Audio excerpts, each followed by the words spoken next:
सिंधी अदब जी दुनिया में भली कार दोस्तों शामिल क्यों था नाविल इश्क जा 40 उसूल जो हिस्सो टियों। ईला नॉर्थ एम्पटन 18 मई सन 2008 ईस्वी। बहस मुबाहिसे जे करे ज़हन में मतल आंदमान खेस थोड़ी देर लाइ मिठड़ी गुस्ताखी नाविल रखण ते मजबूर कयो। यकदम खेस ईअं लॻो ॼण कंहिं रिझंदड़ कुनीअ तां ढकु लाहे छॾियो, जंहिंमां पुराणनि तकरारनि ऐं नई रंजिशुनि जी बाफ़ निकिरी रही हुजे। बदकिस्मतीअ सां उहो ढकु लाहिण वारो ॿियो केरु न पर हूअ पाण ई हुई। उहो हिन स्कॉट जो नंबर मिलाए खेसि धीअ सां शादी करण खां रोकण जो चयो पए। हिन फ़ोन ते ॻाल्हि ॿोल जे दौरान जेको कुझु चयो अॻियां हली हूअ उन ते तमामु घणो पछताइण वारी हुई, पर मए जे उन ॾियारे ते खेसि पाण ते ऐं पंहिंजे पेरनि हेठां ज़मीन ते एतिरो यकीन हो जो ईला पंहिंजी बेजा मुदाख़लत जी सख़्त नतीजनि जो काथो लॻाइण में नाकाम रही। हाय स्कॉट, जेनियट जी माउ पई ॻाल्हायां। छा तूं हिकु मिंट ॻाल्हाए सघीं थो? ईला पंहिंजे आवाज़ में ख़ुशि मिज़ाजी आण जी शऊरी कोशिश कई ऐं ईअं ॻाल्हायईं ॼण असुल खां उहा जेनियट जी दोस्त सां ॻाल्हाईंदी हुजे। जी मिसिस रॉबिन्सटन, मां तव्हांजी कहिड़ी मदद करे सघां थो? स्कॉट हैरान हो, पर पोइ बि मुहज़िब नमूने पुछाईं ऐं साॻे ई मुहज़िब नमूने ईला ॿुधायसि त ज़ाती तौरु मूंखे तोसां को इख़्तिलाफ़ कोन्हे, पर अञा ताईं तुंहिंजी शादी जी उमिरि नाहे ऐं तूं ना तजुर्बेकार आहीं। सुतती तूं सम्झी वेंदे ऐं कंहिं ॾींहुं मुंहिंजो शुक्रियो अदा कंदे त मूं तोखे वक़्त सां ख़बरदार करे सुठो कयो। हिन खेसि वधीक चयो त शादीअ जे मौज़ूअ खे ख़तमु करे ऐं उन ॻाल्हि ॿोल खे राज़ में रखे। उते ॻोढ़ी माठ छांइजी वई। मिसिस रॉबिन्सटन, मूंखे नथो लॻे त तव्हां सम्झो था जेनियट ऐं मां हिक ॿिए सां प्यार करियूं था, आख़िरकार स्कॉट पाण संभालींदे चयो। वरी उहा साॻी मुहबत। माण्हू एतिरा सादा कीअं था थी सघनि जो उहो था सम्झनि त मुहबत उन्हनि लाइ हर दरवाज़ो खोले छॾींदी। मुहबत खे ईअं था ॾिसनि ॼण इहा का असा हुजे जेका मौजज़ाती असर सां हर शइ खे ठीकु करे छॾींदी। पर ईला अहिड़ो कुझु न चयो। उन जे बजाए इन चयो, यकीन करियो मां सम्झां थी त तव्हां छा महसूसु कंदा हूंदव, पर अवी नौजवान आहियो ऐं ज़िंदगी तमामु वॾी आहे। केरु थो ॼाणे सुभाणे तूं ॿिए कंहिं सां प्यारु करणु लॻीं। मिसिस रॉबिन्सटन, मां रुखो नथो थियणु चाहियां, पर छा इहो साॻियो असूल तव्हां समेत हर हिक ते लागू नथो थिए? केरु थो ॼाणे सुभाणे तव्हां पिणु ॿिए कंहिंजी मोहबत में गिरफ़्तार थी वञो। स्कॉट चयो।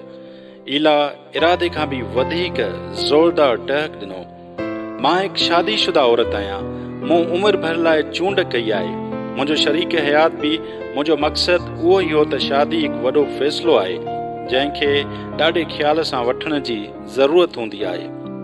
छा तव्हां मूंखे उहो था ॿुधायो त तव्हांजी धीअ सां शादी न करियां जंहिंसां मां प्यार थो करियां, छो त मतां मां कॾहिं कंहिं अणॼाण माण्हू ऐं अणॼाण मुस्तक़बिल सां प्यार करियां? स्कॉट जवाब तलब अंदाज़ में चयो। उतां खां ॻाल्हि मायूस कुन ऐं परेशान कुन हद ताईं वधंदी वई। नेठ जॾहिं हिननि फ़ोन रखी, ईला रंधिणे ॾांहुं वई ऐं हिन उहो ई कयो जेको उहा हमेशह ज़हनी बेसुकूनी में कंदी हुई। हिन रद बचाव शुरू कयो। अधु कलाक खां पोइ खेसि मुड़ुस फ़ोन कई। मूंखे यकीन नथो अचे त तूं स्कॉट खे फ़ोन करे खेसि असांजी धीअ सां शादी करण खां मना करे सघें थी। चओ त तो ईअं नाहे कयो। वाह, ॻाल्हि एतिरी जल्दी हुली वई। मिठा, मुंहिंजी ॻाल्हि ॿुध। ईला थधो साह भरींदे चयो। पर डेविड उबराईअ मां संदसि ॻाल्हि कटी। सफ़ाई ॾियण लाइ कुझु कोन्हे। जेकी तो कयो सो ग़लति तो। स्कॉट जेनियट खे ॿुधायो आहे ऐं हाणे उहा बेहद उदास आहे। कुझु ॾींहं लाइ उहा पंहिंजी साहेड़ियुनि सां गॾु रहंदी। हींअर उहो तोखे ॾिसणु नथी चाहे। हू थोरो तरसियो ऐं उन ॻाल्हि लाइ मां उनखे को इल्ज़ाम न ॾींदसि, हिन चयो। उन राति सिर्फ़ु जेनेट ई न पर डेविड बि घर न आयो हो। डेविड एला खे पैगाम मोकिले छॾियो त खेसि ज़रूरी कमु थी पियो आहे, उन करे घर न ईंदो। हिन का बि वज़ाहत न ॾिनी हुई त कहिड़े क़िस्म जो कमु निकिरी आयो हो। उहो डेविड जी तबियत ऐं संदन अज़दवाजी रिश्ते जे असूलनि जे बरख़िलाफ़ हो। हू भली केतिरनि औरतुनि सां दिलि लॻी बि कंदो हुजे, तोड़े जो उन्हनि सां रातियूं बि गुज़ारींदो हुजे ऐं उन्हनि ते पैसो बि ख़र्च कंदो हुजे, पर ईला ॼातो पए त हमेशह घर ईंदो हो ऐं राति जो पंहिंजी कुर्सी ते अची वेहंदो हो, भली केॾो बि झेड़ो हुजे। ईला हमेशह पचायो ऐं डेविड सदाईं खाधो। उहो जेको बि संदसि प्लेट में रखंदी हुई, डेविड ख़ुशी ऐं शुक्रगुज़ारी सां खाईंदो हो। राति जी हर मानी खां पोइ हू ईला खे दिलि सां महिरबानी चवंदो हो, जंहिंखे उहा संदसि बेवफ़ाइनि जी माज़रत सम्झंदी हुई। ईला हमेशह दरगुज़र कयो। उहो पहिरियों दफ़ो हो जो संदसि मुड़ुसु एतिरो सख़्तु रवैयो अख़्तियार कयो हो। ईला उन तब्दीलीअ लाइ पंहिंजो पाण खे मलामत कई ऐं पर पोइ वरी पछताव। ईला रॉबिन्सन जी ख़ासि वस्फ़ हुई। जॾहिं उहा पंहिंजे झाड़नि ॿारनि सां गॾु डाइनिंग टेबल ते वेठी त अहसासे जुर्म उदासीअ में बदिलजी वियो। हिन आवी जी पिज़ा ऑर्डर करण वारी ख़्वाहिश खे रद्द कयो ऐं ओरली जे कुझु न खाइण वारे इरादे खे मुंहुं ॾेई खेनि घर में रधियल चांवर ऐं मटरनि सां सिरह जे तेल में पकल गोश्त खाइण लाइ ज़ोर भरियो। जॾहिं त बज़ाहिर उहा सरगरम फ़िक्रमंद माउ लॻी रही हुई, अंदर में हिन निराशाईअ जी हिकु लहर उथंदे महसूसु कई। वात एतिरो कड़ो थी वियुसि जहिड़ो मच्छीअ जो पितो। मानी ख़तमु थियण खां पोइ ईला रंधिणे जी मेज़ ते अकेली वेठी हुई, पंहिंजी ज़िंदगीअ में शायल बेतरतीबी ऐं परेशानीअ ते गौर करे रही हुई। अचानक एतिरनि कलाकनि जी महिनत सां जेको खाधो हिन ठाहियो हो, सभु खेसि न सिर्फ़ु बेसवादो पिए लॻो, पर आसानी सां कंहिं शइ सां बदिलाए सघण जहिड़ो पिए लॻो। पंहिंजो पाण ते रहम अचणु लॻुसि। उहा क़ाबिले रहम ॻाल्हि हुई त तक़रीबन 40 सालनि जी उमिरि ताईं बि उहा पंहिंजी ज़िंदगीअ सां तरतीब न ठाहे सघी हुई। वटसि ॾियण लाइ तमामु घणो प्यार हो, पर कोई तलबगार न हो। संदसि ख़्यालनि जी उॾाम मिठड़ी गुस्ताखी ते पहुची शम्स तब्रेज़ जे किरदार में वञी अटकी। उन जहिड़ो कोई आस पास हुजे त केॾो न सुठो लॻंदो। उन सां गॾु त हिकु ॾींहुं बि बेज़ारियत वारो न गुज़रंदो। ईला पंहिंजो पाण सां मज़ाक कई। संदसि तसवुराती अखि शम्स जी शख़्सियत खे तश्कील ॾियणु लॻी। कदावर सांवरो चमड़े जी पेंट पहिरियल हिकु पुरस्रार माण्हू, जंहिंखे जैकेट पहिरियल हुई, संदसि ड्रिघा वार कुल्हनि ते किरियल हुआ। कंहिं ख़ाली रोड ते तेज़ी सां मोटरसाइकिल हलाईंदड़ हिकु पुरकशिश सूफ़ी, उहो केॾो न सुठो हूंदो जो हुन जहिड़ो छोकिरो केॾांहुं खणी हलियो वञे। पोइ वरी ईला सोचणु लॻी त जेकॾहिं शम्स संदसि हथु ॾिसंदो त छा चवंदो। छा उहो ॿुधाईंदो त वक़्तु ब वक़्तु संदसि दिमाग़ ख़्यालनि में छो घेरिजी वञे थो, या एतिरनि घर भातियुनि जे हूंदे बि उहा अकेलो छो महसूसु कंदी आहे, ऐं हू संदसि शख़्सियत जी महक जे रंगनि जे बारे में चवंदो। छा उहे साफ़ शफ़ाफ़ हूंदा? छा कॾहिं बि संदसि ज़िंदगीअ में का शइ चमकंदड़ ऐं चिटी हूंदी, या कॾहिं हुई? तॾहिं ऐं उते ई ओवन जी बत्ती मां ईंदड़ मध्यम रोशनीअ में रंधिणे जी मेज़ ते अकेली वेठी ईला महसूसु कयो त बावजूद सख़्त मुखालफ़त हूंदे अंदर ई अंदर खेसि मोहब्बत जी सिक हुई। शम्स समरकंद जे ॿाहिरां हिकु सराय, मार्च सन 1242 ईस्वी। बारे तन्हाई ऐं थक जे करे सभई मुसाफ़िर पंहिंजा पंहिंजा ख्वाब ॾिसंदे सुम्ही पिया। सराय में दर्जन खां मथे मुसाफ़िर हुआ। पहिरें उघाड़े मां मथे वियुसि ऐं पंहिंजे वेढ़ियल बिस्तर ॾांहुं हथु वधायुमि, जंहिं मां पघर जी धप अची रही हुई। मां उते ऊंदाही में लेटी पियुसि। ॾींहं जे वाक्यनि ते गौर करणु लॻुसि त मतां मूं को इल्हामी इशारो ॾिठो हुजे, पर पंहिंजी तकड़ या बेध्यानी जे करे मां पसी न सघियो हुजां। नंढपिण खां मूंखे ॾेखारी ईंदी हुई ऐं आवाज़ ॿुधण में ईंदा हुआ। मूं हमेशह ख़ुदा सां ॻाल्हायो ऐं हिन वरंदी ॾिनी हुई। कॾहिं मूंखे कंहिं शुआ वांगुरु सतें आसमान न खयो वेंदो हो, कॾहिं वरी हेठि धरतीअ जे पाताल में लाथो वेंदो हो, जिते मूंखे शाह बलूत जे ॿूर जी सुगंध सां भरपूर मिटीअ में मदफून पथर जियां खुपायो वेंदो हो। अक्सर करे मुंहिंजी बुख उॾामी वेंदी हुई ऐं केतिरा ई ॾींहं बुखे पेट गुज़ारींदो हुउसि। उन्हनि मां का बि शइ मूंखे न ॾिॼारींदी हुई। जॾहिं त वक़्त सां गॾु मूं ज़रूरु सिखियो त इहा ॻाल्हि कंहिं ॿिए अॻियां ज़ाहिर न आहे करणी। माण्हू जेको सम्झी न आहिनि सघंदा तंहिंजा मुखालिफ़ थी पवंदा आहिनि, उहो मूं घणे अॻे ई ॼाणे वरितो हो। पहिरियों माण्हू जंहिं मुंहिंजी कशफ जो ग़लति तख़मीनो लॻायो उहो मुंहिंजो पीउ हो। मां उन वक़्तु ज़रूरु 10 सालनि जो हूंदुसि जॾहिं मूं ॾींहं ॾिठे जो पंहिंजो मुहाफ़िज़ फ़रिश्तो ॾिसणु शुरू कयो ऐं उहो ई सम्झंदो हुयुसि त हर कोई हीअं ई ॾिसंदो हूंदो। हिकु ॾींहुं जॾहिं मुंहिंजो पीउ मूंखे कबट ठाहिणु सेखारे रहियो हो त जीअं मां बि हिन वांगुरु ड्रखणु थी सघां, मूं खेसि पंहिंजे मुहाफ़िज़ फ़रिश्ते जे बारे में ॿुधायो। पुट, उहो सभु तुंहिंजो वहम आहे ऐं बहितर आहे त तूं उहा ॻाल्हि पाण ताईं महदूद रख। असीं ॿीहर ॻोठ वारनि खे नाउमीद नथा करणु चाहियूं, मुंहिंजे पीउ सर्द महरी में चयो। कुझु ॾींहं पहिरियों पाड़े वारनि मुंहिंजे वालदेन सां मुंहिंजी शिकायत कई हुई त मां उन्हनि जे ॿारनि खे अजीब हरकतूं करे ड्रेॼारियां थो। मूंखे तुंहिंजा तौर तरीक़ा सम्झ में नथा अचनि पुट। तूं इहा ॻाल्हि तस्लीम छो नथो करें त तूं पंहिंजे वालदेन खां वधीक न आहीं। हर ॿार खे पंहिंजे पीउ माउ जी पैरवी करणी हूंदी आहे, तोखे बि करणी आहे, मुंहिंजे पीउ चयो। तॾहिं उहो ॼातुमि त जेतोणीकि मां पंहिंजे वालदेन सां प्यारु करियां थो ऐं संदन प्यार जी आरज़ू रखां थो, उहे मूं लाइ अजनबी आहिनि। बाबा, मां तव्हांजे ॿियनि ॿारनि जीअं न आहियां।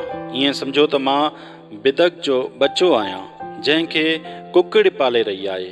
मां का पारीहर पखी न आहियां जंहिंजो मक़सदु खॾ में हयाती गुज़ारणु हुजे। जेको पाणी तव्हांखे ख़ौफ़ज़दा करे थो उहो मूंखे नए सिर जीआरे थो। तव्हांजी बिनिस्बत मां उन में तरी सघां थो।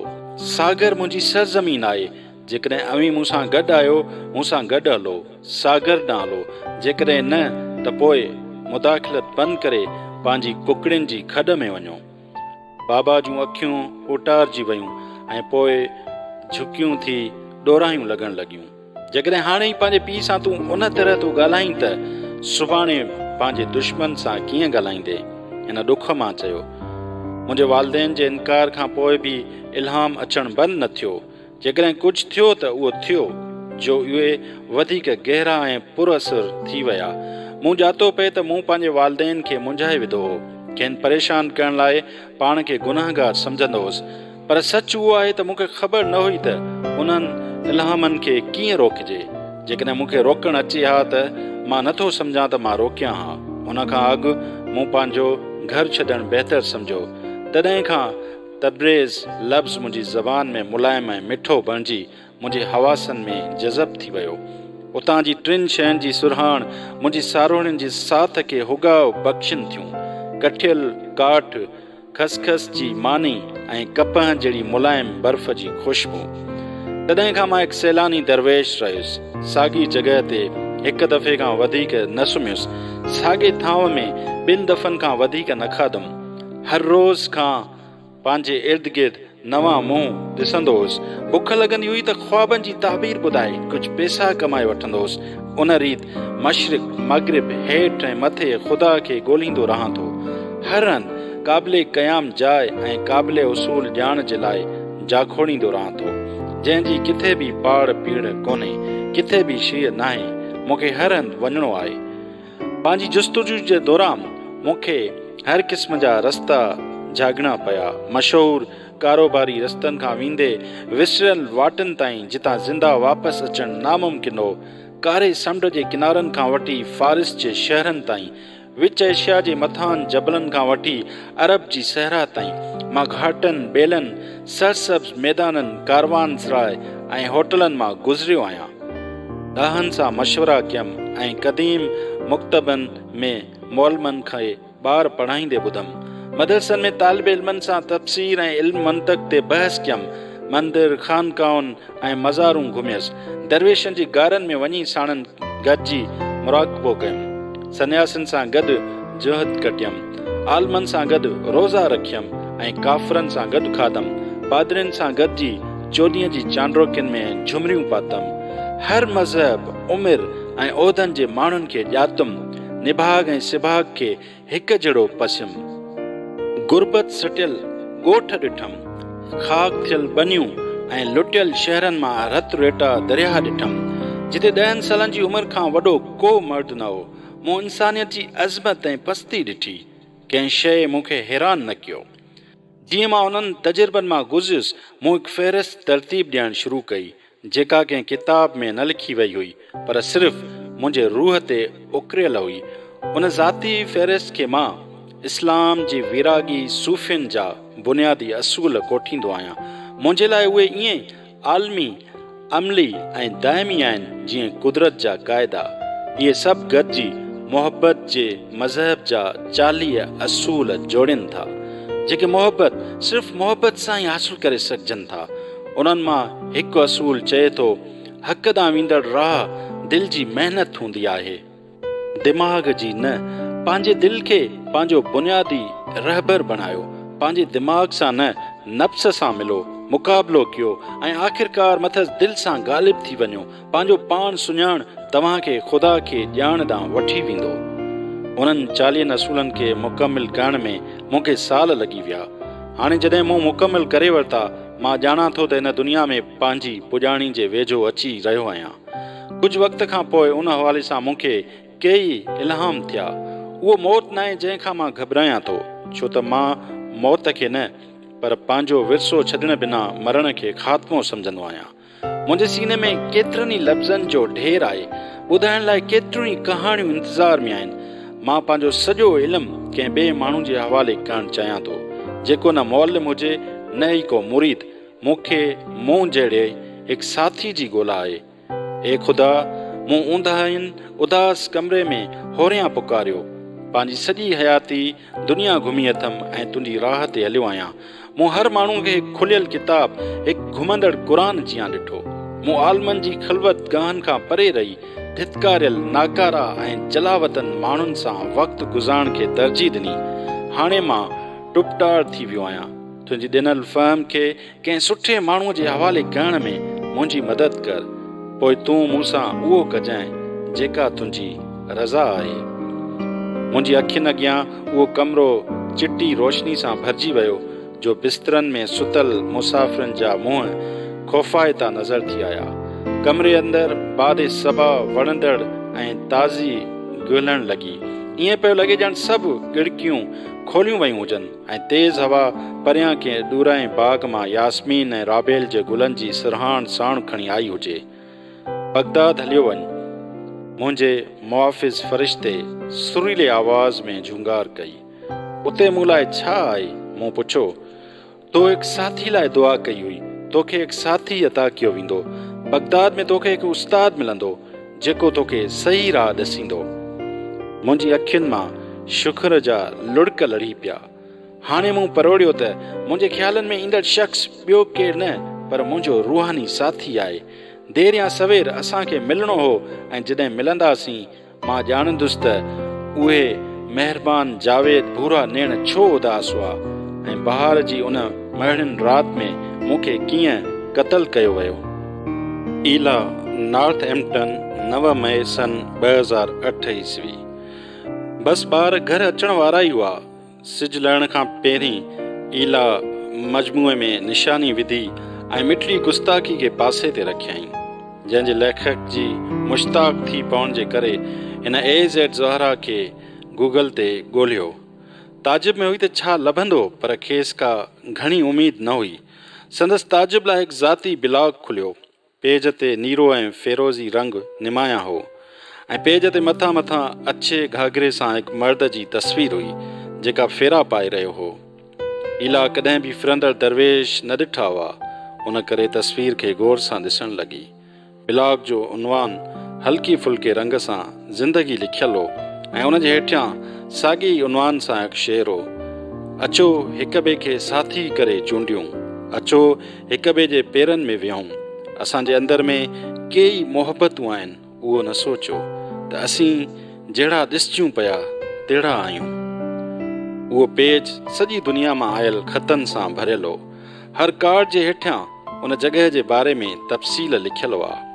उहो सभु पढ़ण जे दौरान 3 क़िस्म जी मालूमात यकदमि ईला जो ध्यानु छिकायो। पहिरीं इहा त AZ में अज़ीज़ जी आहे, ॿियो त अज़ीज़ पंहिंजो पाण खे सूफ़ी सॾींदो आहे, टियों हिन वक़्तु ग्वाटमाला में कंहिं हंधि सफ़र करे रहियो हो। ॿिए हिसे में संदसि कढियल फोटुनि जा नमूना हुआ। घणो करे हर रंग ऐं नस्ल जे माण्हुनि जा खाका ठहियल हुया। निमाया फ़र्क़ु हुजण जे बावजूदि मंझंदि का ॻुझी मुशाबियत पिणु हुई। हर हिकु खाके में सभिनी माण्हुनि में का न का कमी हुई। कंहिं में का नंढड़ी शइ जीअं वालो, हिकु बूट या हिकु बटण, कंहिं में वरी तमामु वॾी शइ जीअं हिकु ॾंदु, हिकु आङुर, या कंहिं में हिकु ॼंघ तस्वीरुनि जे हेठियां लिखियल हो, असीं केरु ऐं किथां जा आहियूं उहो माना नथो रखे। अंदरि ई अंदरि असीं सभु नाक़िस ऐं नामुकमिल महसूसु करियूं था, ईअं ॼण असां कुझु विञायो हुजे ऐं वापसि उन जी ज़रूरत हुजे। भली उहो छा बि हुजे, असां मां घणा अहिड़ा नथा ॻोल्हिनि ऐं जिन खे उन जी आगाही आहे उन्हनि मां कुझु ई ॿाहिरि वञी उन लाइ जाखोड़नि था। ईला वेब पेज खे हेठि मथे कयो, हर कार्ड खे खोले उन ते अज़ीज़ जा तबसरा पढ़िया। पेज जी पछाड़ीअ में अज़ीज़ जी ईमेल एड्रेस लिखियल हुई, जेका हिन पने ते लिखी। उन खां पोइ खेसि रूमी जो हिकु बेत मिलियो, मोहबत खे चूंडियो, मोहबत जी मिठी ज़िंदगीअ खां बिना हयाती ॿार आहे, तव्हां ॾिठो हूंदो। उहो बेत पढ़ंदे संदसि ज़हन मां हिकु अजीब ख़्यालु गुज़रियो। हिकु घड़ीअ लाइ ईअं भयाई ॼण अज़ीज़ ज़ेड ज़हरा पंहिंजे ब्लॉग में जेका बि शइ शामिल कई आहे, तस्वीरूं, तबसरा, कौल ऐं शाइरी, सिर्फ़ु हिन जी अखियुनि लाइ लिखियलु हुआ। उहो हिकु अजीब ऐं ख़ुशफ़हम ख़्यालु हो, पर उन हिन खे पूरी तरह सम्झण में मदद कई हुई। उन ॾींहुं देर सां ईला थकल ऐं थोरी मांदी दरीअ जे भरिसां वेठी हुई। संदसि पुठियां तपंदड़ सिज हो ऐं रधिणो ब्राउनीज़ जी ख़ुशबू सां भरियल हो, जेको हूअ सेके रही हुई। संदसि अॻियां मिठड़ी गुस्ताखी खुलियल हो, पर दिमाग़ ॿियनि ख़्यालनि सां एतिरो भरियल हुअसि जो उहा मुसवदे ते ध्यानु न पई ॾेई सघी। खेसि ईअं लॻो त शायदि पंहिंजा ज़ाती बुनियादी असूल लिखणु घुरिजनि। उहा उन्हनि खे हिकु सुस्त, तंग नज़र ऐं दुनियादार घरवारीअ जा 40 असूल नालो ॾेई सघे थी। पहिरियों असूल, मोहबत लाइ वाझाइण बंदि करियो, नामुमकिन ख्वाबनि पुठियां ड्रोण बंदि करियो। हिकु 40 साला शादीशुदा घरू औरत लाइ यकीनन ॿियूं बि केतिरियूं ई अहम शयूं आहिनि। हिन मिण कई, पंहिंजी कयल मज़ाक खे अफ़सरदा करे परेशानियूं यादि ॾियारे छॾियूं। वधीक सोचणु नथी चाहियईं, उन करे पंहिंजी वॾी धीअ खे फ़ोन कयईं। पंहिंजी एंसरिंग मशीन खणी आई। प्यारी जेनियट, मां ॼाणा थी मूं स्कॉट खे फ़ोन करे ग़लति कयो, पर मुंहिंजो को ग़लति मक़सदु न हो। मूं बसि पक पई करणु चाही। थोरी देरि तरसी पछताइण लॻी त जेको चवणो हुयुसि उहो पहिरियां ई छो न सोचे छॾियईं।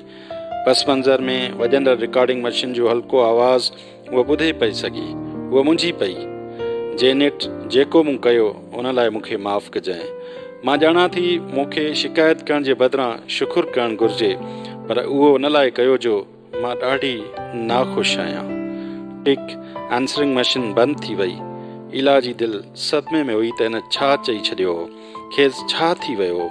इहा त खेसि ख़बर ई न हुई त हूअ नाख़ुशि आहे। छा उहो मुमकिन आहे त को ज़हनी दबाव जो शिकार हुजे ऐं खेसि ख़बर बि न हुजे। अजीब ॻाल्हि हुई। पंहिंजी नाख़ुशीअ जो इज़हार करे हूअ नाख़ुशि बि न हुई। अंदर में को अहसास ई न हो। संदसि नज़र उन पने ते पई जंहिं ते हिन अज़ीज़ ज़ैड ज़हरा जी ईमेल एड्रेस लिखी हुई। ईमेल एड्रेस सादी लॻसि। वधीक सोचण खां बिना उहो पंहिंजे कंप्यूटर ॾांहुं वई ऐं ईमेल लिखणु शुरू कयईं। प्यारा अज़ीज़ ज़ैड ज़हरा, मुंहिंजो नालो ईला आहे। लिटरेरी एजेंसी जे तरफ़ां मूंखे तव्हांजो नाविल मिठड़ी गुस्ताखी पढ़ण लाइ मिलियो आहे। मूं अञा शुरू मस कयो आहे। ॾाढी दिलचस्पी सां पढ़ी रही आहियां। जेतोणीकि तव्हांखे ईमेल लिखणु मुंहिंजे बास जो न, पर मुंहिंजो ज़ाती फ़ैसिलो आहे। मां तव्हांजे नावल खे पसंदि करियां थी या न, आख़िरी फ़ैसिले ते उन जो को असरु न हूंदो। ईअं थो लॻे तव्हां उन ॻाल्हि ते यकीन था रखो त मोहबत ज़िंदगीअ जो निचोड़ आहे ऐं ॿी का शइ माना ई नथी रखे। मुंहिंजो मक़सदु तव्हां सां उन मौज़ू ते बेमक़सद बहस करणु आहे। चवण जो मतिलबु त मां तव्हां ॾांहुं उन ॻाल्हि जे करे ख़त न लिखी रही आहियां। मां उन लाइ पई लिखां त मां हिकु नामुवाफ़िक़ वक़्त ते मिठड़ी गुस्ताखी पढ़ी रही आहियां। हिन वक़्तु मां पंहिंजी वॾी धीअ खे नंढी उमिरि शादी करण खां रोकण जी कोशिश में आहियां। ॿ ॾींहं अॻु मूं संदसि दोस्त खे फ़ोन करे शादी जो मनसूबो मनसूख़ करण जो चयो। हाणे मुंहिंजी धीअ मूंखां नफ़रत थी करे ऐं मूंसां नथी ॻाल्हाए। मूंखे लॻे थो त तव्हां ॿिन्ही जी पाण में घणी लॻंदी, छो त मोहबत जे बारे में तव्हांजा ख़्यालात साॻिया आहिनि। पंहिंजा ज़ाती मसइला तव्हांखे ॿुधाइण लाइ मुआज़रत, माफ़ कजो। मुंहिंजो मक़सदु तव्हांखे पंहिंजा ज़ाती मसइला ॿुधाइण न हो। मूं तव्हांजी ईमेल एड्रेस तव्हांजी ब्लॉग तां खईं, जितां उहो मालूम थियो त तव्हां ग्वाटेमाला में सियाहत करे रहिया आहियो। दुनिया घुमणु ज़रूरु ॾाढो मज़े जो कमु हूंदो। जेकॾहिं तव्हां बोस्टन अचो त शायदि काफ़ी जे कप ते आम्हूं साम्हूं मिली सघूं। नेक तमन्नाउनि सां, ईला। अज़ीज़ ॾांहुं संदसि पहिरीं ईमेल को पैगाम घटि ऐं मदद लाइ हिकु दावतनामो, हिकु दहा हुई। पर पंहिंजे रंधिणे जी सांत में वेही हिकु अणॼाण लेखक खे ख़त लिखंदे ईला खे इहो पतो न हो त हुन सां हाणे या कॾहिं मुस्तक़बिल में मिलण जी उमेद बि हुई।